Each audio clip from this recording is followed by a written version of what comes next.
Hey everybody, thank you for watching. A year ago I did a video about Pubmatic, giving a score on my scorecard and calculating the fair value using the discounted cash flow analysis. In this video we're going to check if the investment thesis is still valid or that the slowdown in the ad spend and expected recession changed that. We're going to do that by having a look if the score changed, and we're also going to update the DCF analysis. So let's start with the scorecard. The scorecard consists of 5 sections. We have the financials, culture, mode, potential and risk. And last year Pubmatic received a score of 76, by scoring fairly well in all sections. So let's see if they managed to keep the positive score or that they even managed to make some improvements. Let's start with the debt section. Last year Pubmatic received 8 points here, so maximum points. Let's see if that they managed to do this also this year. First, have a look at the debt to equity ratio. Now, last year was 8.7%. This year it stayed at 8.7%, so it's really low. The total debt to EBITDA ratio increased from, let's say, 0.3 to 0.4, but it's still relatively low. And the total debt itself increased from 22.5 million to 27.2 million. But 27 million is still really low for a company the size of Pubmatic, with a positive EBITDA of 58 million last year. So yeah, that's fine. Give them 8 points for this section. The current ratio is 1.76. Also full points here, 3 points. Then the return on invested capital. Last year, Pubmatic received maximum points here of 12. Let's see if they managed to do the same. Okay, the return on invested capital decreased from 20.6% in 2021 to 10.2% in 2022, so last year. Which means that they will not receive the maximum points here, but they will lower it to 8 points. Now, let's have a look per quarter. There's something that explains it. Okay, in the first quarter of the year, they only managed to get a return on invested capital of 6.1%. Each quarter is lower than the year before, but mainly the first quarter is ruining their score. Last quarter, they managed to get 19.5. The fourth quarter is always the best, the holiday season. So let's see in the upcoming weeks, the Q1 results will come out. So let's see if they manage to increase the return on invested capital score for the first quarter at least. But for now, I'll give them 8 points. The direction of the return on invested capital, I'll give it stable. We saw in the quarter that it was mainly the first quarter that's lower. The rest is still okay, and I think it's too soon to say that it's declining. So I'm giving them 0 points for this one. The free cash flow, now they are free cash flow positive. They managed to get 51.3 million in free cash flow last year. It's a decline of 11% per the year before, but at least they are still positive. So 2 points for being positive, and then the free cash flow percent of the EBITDA. So as we saw, free cash flow 51 million. EBITDA here 58 million. This means that they will get 3 points for this. It's more than 75%. And if we look at the CAPEX, so the capital expenditure of the free cash flow, the capital expenditure last year was 35 million, increased with over 5 million compared to the year before. And the free cash flow was 51 million.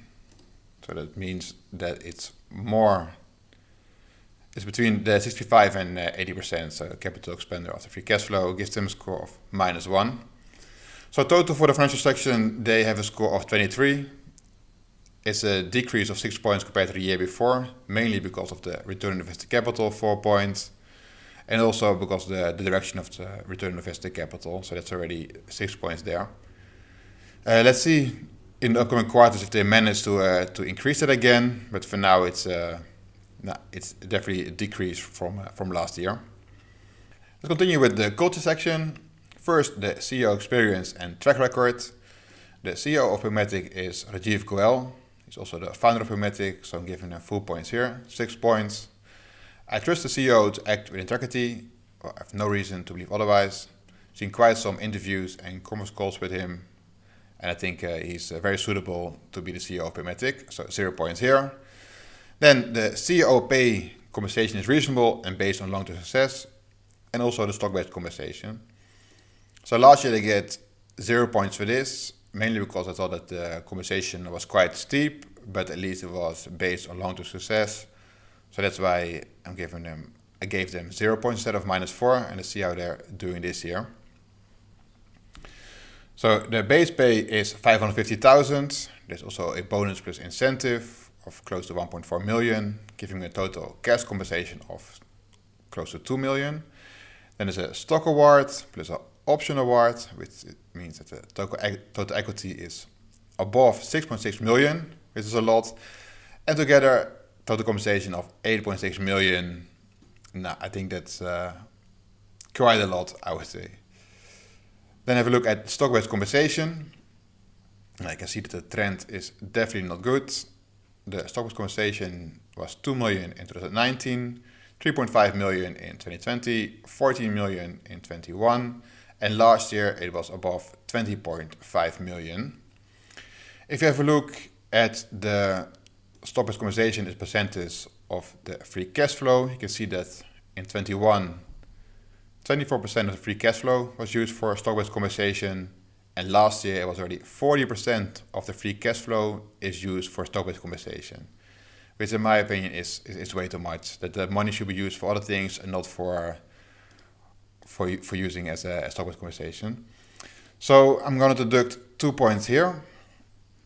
Then skin in the game percentage ownership.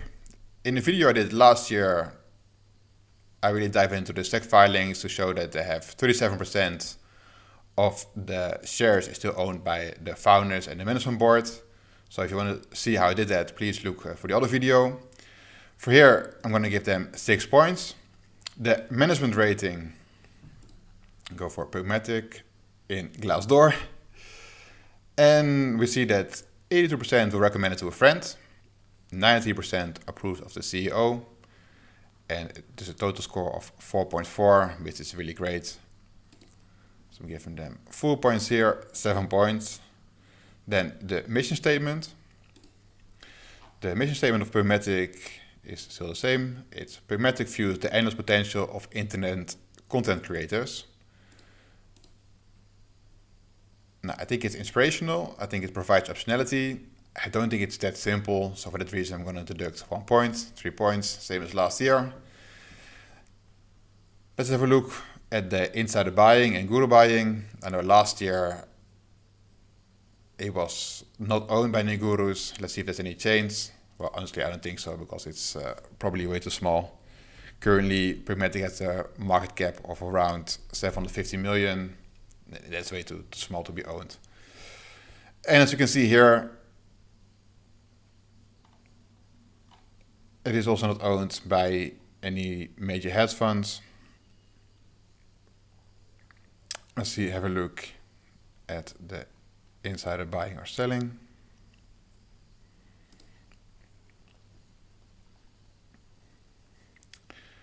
First, have a look for the 2 years, because then we also include what we saw last year in the video.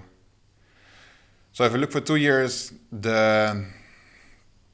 there's 91 buy transaction and 372 sell transactions. If you look at last year, what happened? 0 buy transactions and 133 sell transactions. Okay, the total amount of the sell transaction is not that much, 40 million. Well, if you own more than 35% of the shares, I think that's okay. Let's have a look. Is any particular one selling? Nah, it's all over the place. You can see that the chief growth officer, one of the co-founders, is selling many tranches of 8,000 shares. So that's the bulk of the sale transactions.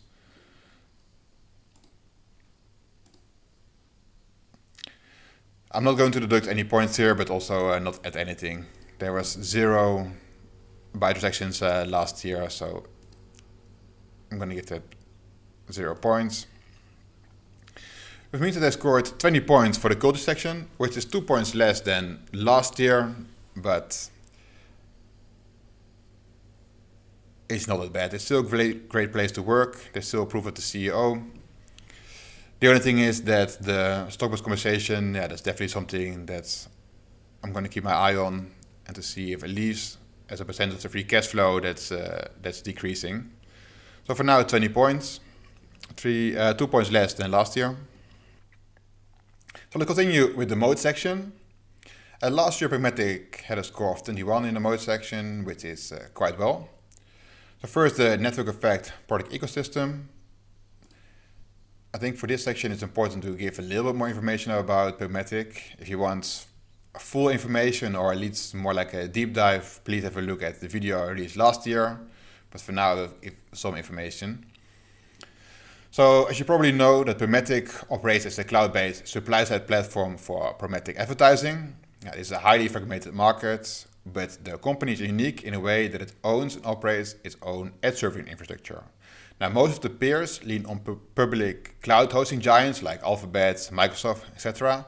to make their software run. But Pubmatic also owns all of the networking and hardware of its business, but it gives it edge in terms of transparency and also the ability to innovate. And third, and I think most important, by owning all layers of the infrastructure, they are well positioned to continuously drive down the cost by becoming more efficient. With the efficiency advantage, they can be transparent with buyers, which in turn causes them to spend more on the platform. And as they spend more on the platform, the publishers benefit with increased revenue. Now, the thing that stands out here is that on the short term, this is less profitable than the competitors. So competitors, they don't have to make any investment in the infrastructure.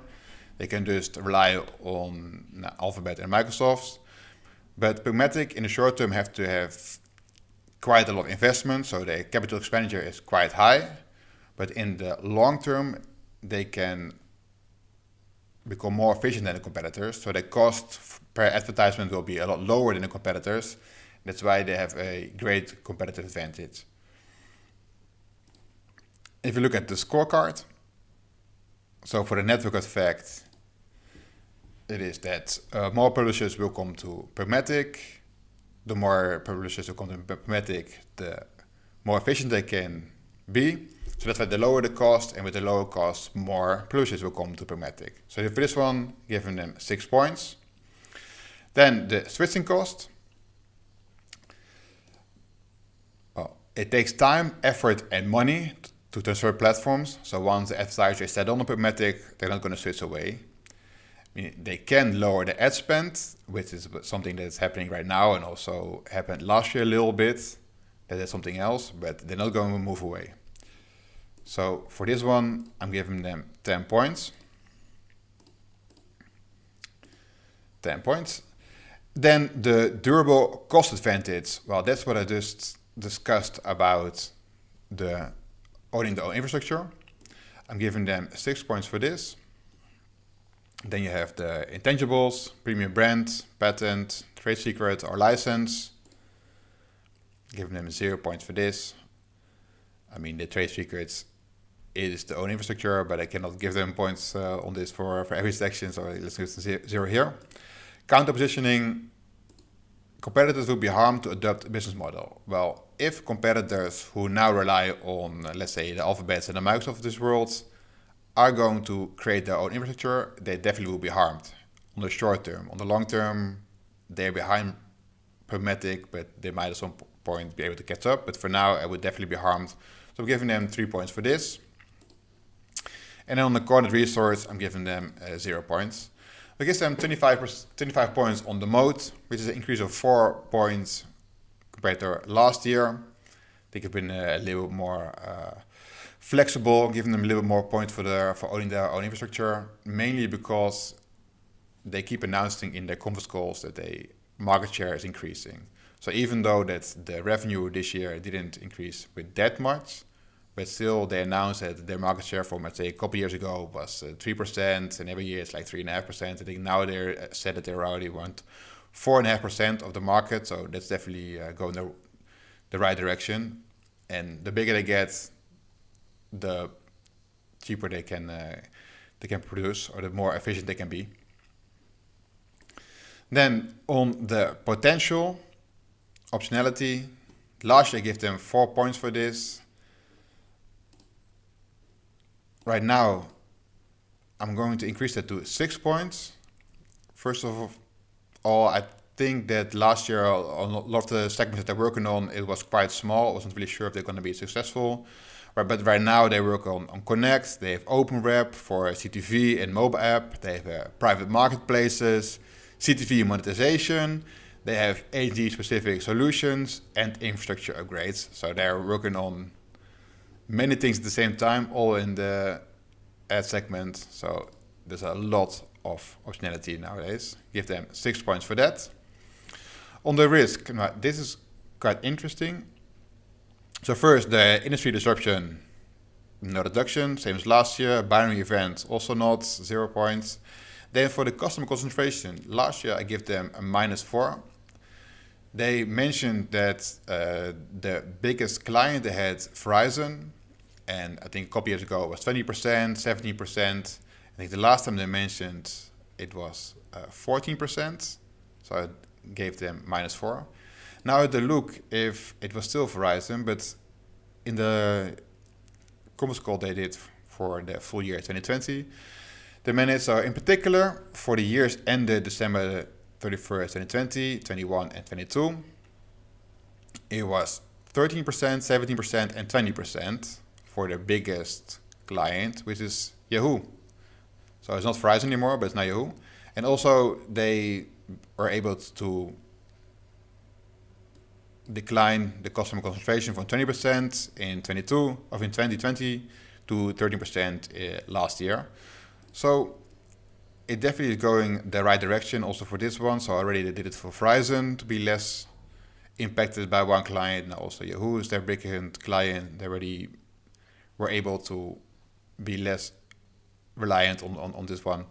So let's say 3-4% decrease per year. Now let's see if the end of this year, if they be able to get it down 10, then I would even deduct less. For now, instead of -4, I'm gonna go with -3. So actually, that's quite positive news. Let's give them a total of 71 points and a score of 75. Last year they managed to get 72 points and a score of 76. So it's a decrease of 1 point, but it's still well in my investing range.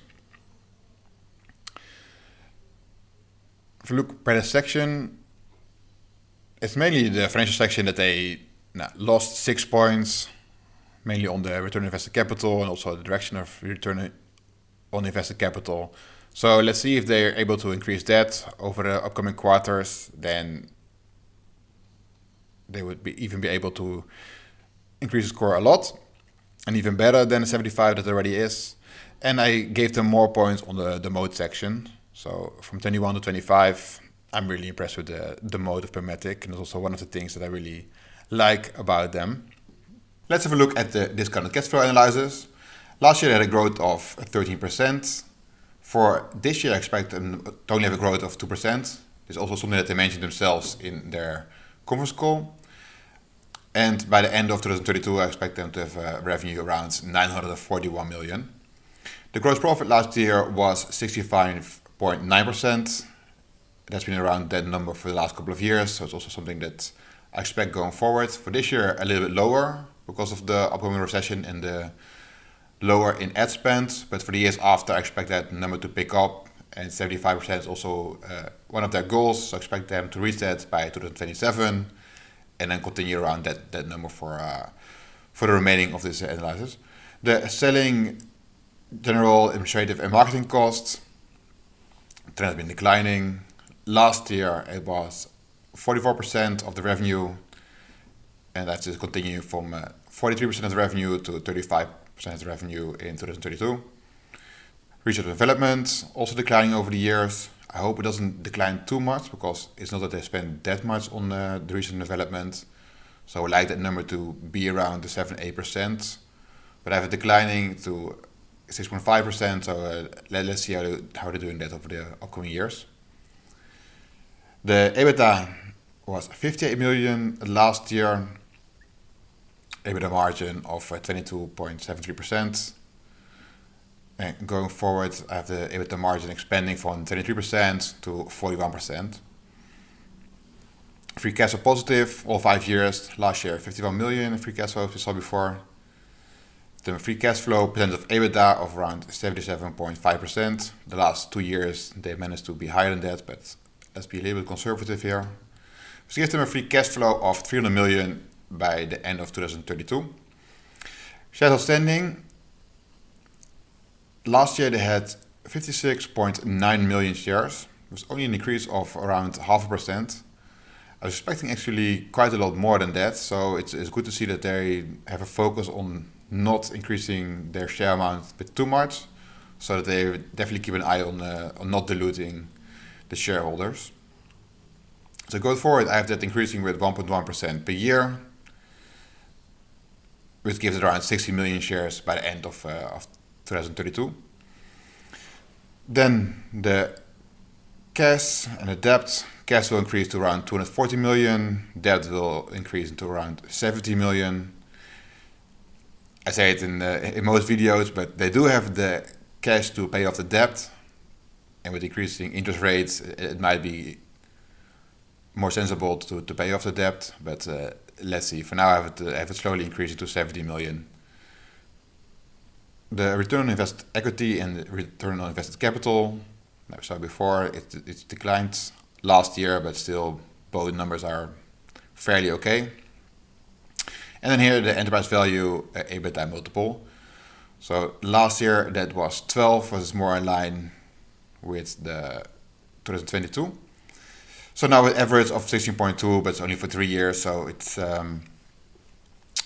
still quite early to really have an average on there. But also if you look at other companies in the segment, I'm giving them a terminal value of 14. So which give them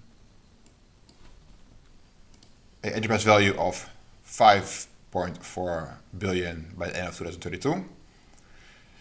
With a share price of 94. Now if you use a discount rate of 13.5%, and the discount rate is consisted of the beta of 0.87, 10-year US Treasury bill, 3.45, weighted adjusted equity, the size premium, and specific company risk. This one, it's the amount of competitors, it's a lot of them. And the other one is the recession. But I think even during recession, it might be on the short term not great for Pubmatic, but since they're increasing their market share over the last couple of years, I think even during recession they're able to increase that with their own infrastructure. Which gives you the discount rate of 13.5%, and with a margin of safety of 25%, it gives you the buy price of $36.09. With the current price of Pubmatic of 13.66, means that Pubmatic will be undervalued of around 91%, which is definitely a lot, and also makes you wonder a little bit if there's maybe too much positivity in the DCF analysis. But I had a look, and I think I've been quite conservative on most points. So please feel free to let me know on which point you think that I'm being way too positive, and let me know what your thoughts are. So let's have a quick look how I scored them last year. Last year I gave Pubmatic a buy price of $29.06. So currently the price I gave him is $26. So if the buy price is lowered by $3. This is mainly because the discount rate has increased from 12% last year to now around 14%. This is because of the US T-bill has increased. So that's part of the discount rate, and that's why it has increased by 2%. And also the terminal value multiple I have lowered to 14. This is because last year for Pubmatic, but also the competitors, the enterprise value EBITDA multiple was a lot lower. So the average of those has been decreased a little bit. And also I want to be more safe. So that I've lowered to 14. And as I mentioned several in this video, that the ad spend has been lowered last year and also this year. And also, well, the talk of the upcoming recession, talk has been going on for a long time, but still the upcoming recession, it also means that the revenue growth has been lowered. But still, with 90% undervalued, I would say it's a great opportunity to buy Pubmatic. Full disclosure, I own stocks of Pubmatic myself. I think my average price is around 15. I haven't added to the position for quite a long time, but currently with the price of 13.66 and it's undervalued for around 91%. I think I'll add to my position in the upcoming weeks. If I do, I will let it know on Twitter, so please feel free to follow me there. And also in the upcoming weeks, Pubmatic will release their Q1 numbers. So if there's any big changes in the DCF, I will provide a short update on that as well. So for now, thank you for watching. I hope you enjoyed it. If you could do me a favor, please like this video, and even better if you could subscribe to my channel. Thank you for watching for now, and see you the next time. Bye.